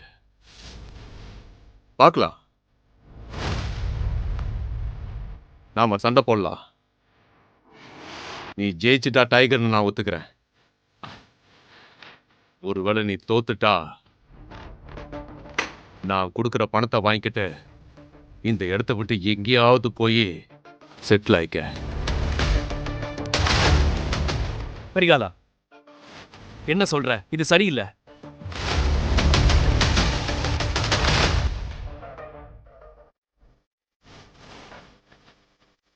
Let's fight. எப்ப சண்டை போடலாம்? இதை கேட்டதும் கரிகாலனின் முகத்தில் ஒரு புன்னகை தோன்றியது. விக்ரம் திகைத்து போனான். அடுத்து என்ன நடக்கும்? சண்டை நடக்கப் போகிறதா? சர்வா கரிகாலனை தோற்கடித்தானா, அல்லது அவனது தந்தை கொடுத்த அனைத்தையும் அவன் பெறுவானா? மேலும் அறிய டைகர் ரிட்டர்ன்ஸை பாக்கெட் எஃப்எம் ஆப்பில் மட்டும் தொடர்ந்து கேளுங்கள். லிங்க் டிஸ்கிரிப்ஷனில் கொடுக்கப்பட்டுள்ளது.